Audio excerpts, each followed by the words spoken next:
Bonjour à toutes et à tous, bienvenue dans cette émission, le point action du lundi. On est le lundi 13 juillet, Sylvain avec vous pour cette nouvelle émission. Alors, on va faire un point sur les valeurs qu'on avait vues la semaine dernière. Et comme toutes les semaines, on avait notamment fait un suivi sur les valeurs du secteur bancaire.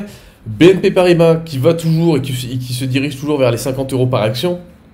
On est actuellement à 37,75, enfin 37,73.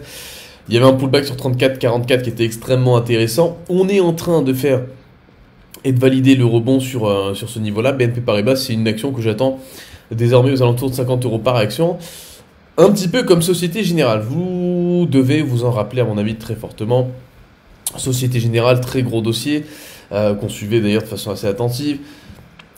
Contrairement à BNP qui, entre guillemets, arrive à s'extirper par le haut assez facilement. Au final, un BNP, je veux dire, enfin, l'action est assez recherchée. On retrace, je dirais, ouais, quasiment 50% du mouvement baissier lié au Covid. Quand vous regardez Société Générale, on est sur une configuration forcément nettement différente. Le mouvement entre guillemets de chute lié au Covid, il a commencé à peu près ici, fin février. Vous le voyez ici, on n'a pas retracé 50%, on a peut-être retracé, allez, un tiers, quoi. Ok, 30% au mieux. Donc vous voyez quand même que c'est une valeur qui est beaucoup moins recherchée. Société Générale, le plan par rapport à la semaine d'avant, enfin par rapport à la semaine dernière et la semaine d'encore avant, n'a pas changé. Je reste entre guillemets en pleine attente d'un niveau aux alentours des 9,10,50 € l'action pour pouvoir commencer à rentrer dessus. Avant, ça ne m'intéresse pas plus que ça. Goldman Sachs, toujours la même configuration pour moi. Un petit peu comme, je dirais, toutes les bancaires un peu US. Pour l'instant, pour moi, voilà, on est dans un canal baissier. Alors, je l'attends quand même un peu plus bas avant de pouvoir la payer. À ce niveau-là, elle ne m'intéresse pas et je l'attendrai plutôt aux alentours des 120-140 $ l'action si je devais la payer. C'est un niveau qui est clairement agressif, ça, on va pas se le cacher, mais c'est le niveau qui, pour moi, me paraît assez intéressant. Dans le même registre, je vous montre Bank of America, une autre banque américaine qui, elle, un petit peu comme Goldman Sachs, sauf qu'elle souffre un peu plus, et dans une situation intéressante, vous le voyez ici, ligne de tendance, et on attend globalement Bank of America aux alentours des 19 € par action, 19-20 $ par action. C'est un niveau de prix intéressant, on est actuellement à peu près à 24, donc il y a un cinquième à perdre, à peu près 20% de baisse, avant de trouver un niveau de support intéressant. Donc 19-20 $ l'action sur Bank of America, niveau intéressant à l'achat pour moi, c'est mon avis personnel. JP Morgan.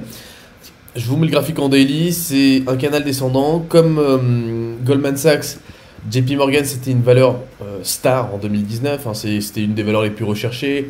Les journaux titraient tous que JP Morgan était la financière la plus cotée, la plus intéressante, blablabla. Bla bla bla. Et au final, on a eu un gros mouvement de consolidation depuis avec la crise du Covid. On n'a pas retracé non plus, un petit peu comme sur Société Générale, on n'a même pas retracé 50% de la baisse. Niveau de résistance à 100 $ l'action, j'attends JP Morgan aux alentours des 80 $ l'action, et là ça m'intéressera. Ok.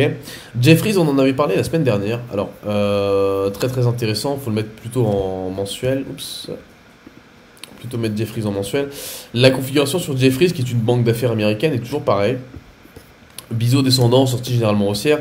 Sauf que le niveau de prix qui nous intéresserait, bon, il est un peu extrême, ça serait ce niveau-là. Ouais, ça serait 11 $ par action. Vous voyez, ce niveau de support-là. Oups, CTRL Z. Ce niveau de support-là, il serait intéressant. Ok, bon.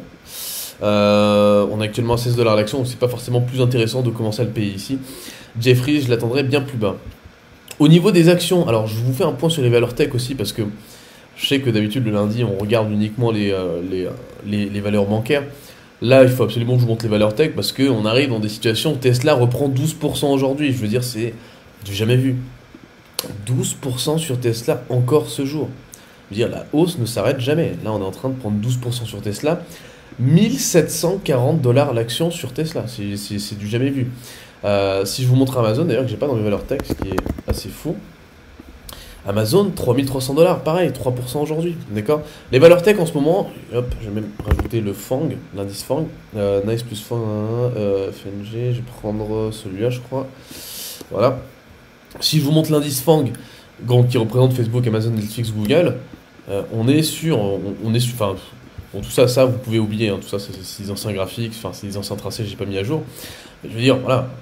crise du Covid, on retrace tout et on explose tout. Enfin, je veux dire, là, on arrive dans des situations, enfin, c'est du jamais vu, quoi. Amazon, regardez un peu là.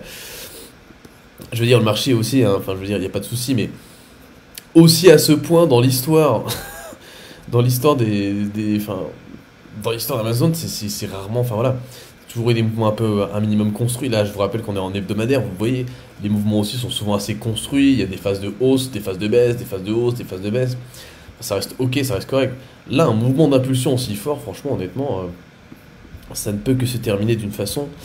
Et cette façon-là ne sera pas de la plus agréable, à mon avis, pour le marché. Ce sera plutôt, là, on est sur un excès, très clairement.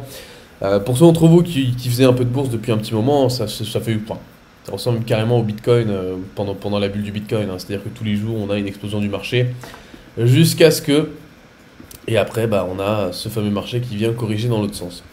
Donc Amazon surpricé, Netflix surpricé, Tesla carrément en euphorie maxi haussière. Ça se terminera de la même façon et très probablement d'une façon baissière. Donc voilà, si vous êtes sur les valeurs tech US et que vous avez profité de ces valeurs-là bah voilà, pour tout simplement vous faire plaisir à l'achat pendant la crise du Covid, c'est très bien. Entre le plus bas et le plus haut, bon voilà, imaginons que vous avez payé Tesla, on va dire même ici, là, à 2 tiers de la baisse, et aujourd'hui vous êtes déjà à 220% enfin, de performance, c'est énorme, d'accord? Donc je veux dire par là, on a un marché qui commence à clairement être décorrélé de tout fondamentaux.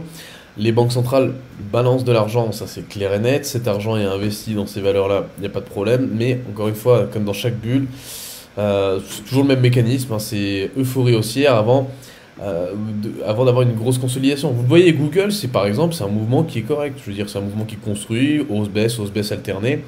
On a un début de démarrage aussi sur Google, mais c'est des mouvements construits, c'est des mouvements corrects. Facebook, c'est la même chose, dans le moment. Voilà, c'est des mouvements corrects. Là, c'est clairement des mouvements où les investisseurs se ruent sur ces valeurs-là, d'accord? Les gens se jettent littéralement sur du papier qui s'appelle Tesla, sur du papier qui s'appelle Netflix et sur du papier qui s'appelle Amazon. Ok? Donc après, encore une fois, c'est comme à chaque fois, hein. C'est-à-dire que on a des mouvements comme ça, puis après on a des mouvements en fait entre guillemets hyper spéculatifs, on retrace tout le monde se fait éclater, tout le monde pleure et après ça repart. Donc là on est un peu dans ce mouvement-là, donc voilà, moi ce que je vous dis c'est un message de prudence, c'est faites attention, ok? Si vous voulez acheter ici, bah vous savez ce que vous avez éventuellement ici comme trou d'air, ok? Après ça veut pas dire que voilà, vous allez vous mettre à vendre comme des malades, mais je veux juste dire par là que faites attention. Les techs, là, on est clairement. Autant, il y a quelques séances, quand on était là, quand on faisait le breakout aussi, c'était correct, il n'y a pas de souci. On aurait très bien pu faire un breakout, petite conso et monter graduellement, comme c'était souvent le cas. Autant là, 3 semaines comme ça, ça, à mon avis, ça se terminera pas forcément de la plus belle des façons et ça, faut faire très très gaffe. Ok? Bon. On est ok là-dessus. Je pense que. Je pense que tout est bon. Si vous avez des questions, bah, vous n'hésitez pas à me les poser dans le chat en me taguant, hein, @Sylvain. Je me ferai un plaisir d'y répondre. Et puis si vous avez bah, voilà, des questions, des interrogations, peut-être envie de débattre avec moi, bah, n'hésitez pas. Ça me fera un grand plaisir. Je vous dis à très bientôt et je vous dis bah, surtout à la semaine prochaine pour une nouvelle émission ensemble.